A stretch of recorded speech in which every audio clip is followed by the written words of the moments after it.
Qui se ressemble, s'assemble. Vous avez déjà entendu cette expression-là, qui se ressemble, s'assemble.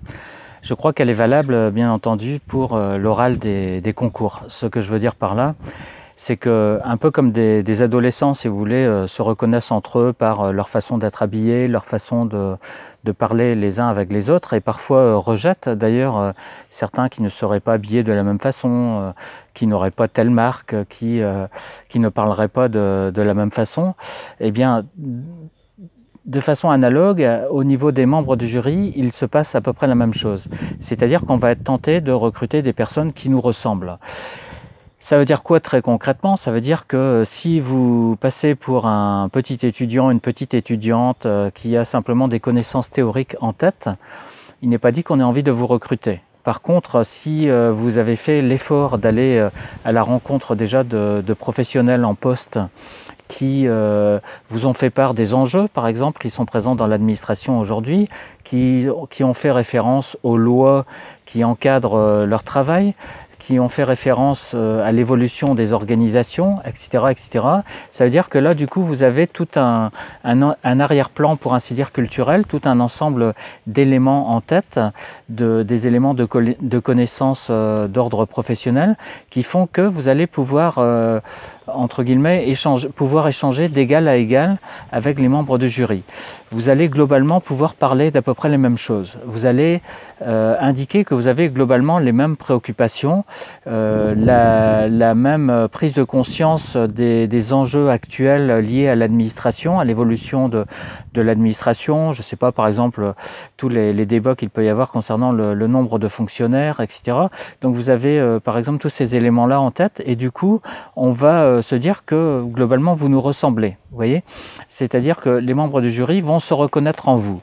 Et encore une fois, donc qui se ressemble s'assemble, c'est-à-dire que si vous avez sensiblement les mêmes préoccupations, les mêmes enjeux en tête, le même type de langage, le même niveau de langage, eh bien à ce moment-là, on va être tenté pour ainsi dire, de faire affaire avec vous. C'est-à-dire qu'on va être tenté de vous recruter, de vouloir travailler avec quelqu'un comme vous. Pourquoi? Parce que vous n'êtes pas à ce point différent de nous, membres de jury, que nous soyons tentés de vous rejeter. Vous voyez?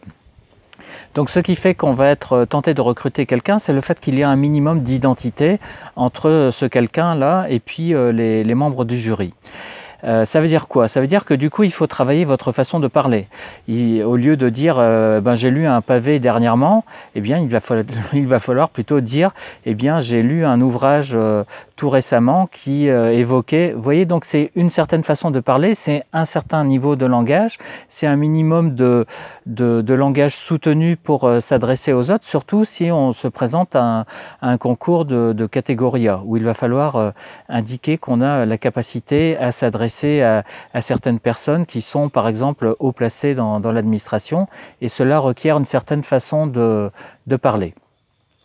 Donc attention à votre façon de parler, attention bien évidemment à votre façon d'être habillé, c'est-à-dire que les personnes qui sont en costume cravate face à vous, il est assez peu probable qu'elles aient envie de recruter des personnes qui ont des piercings dans le nez, qui ont des trous dans le pantalon, etc. etc.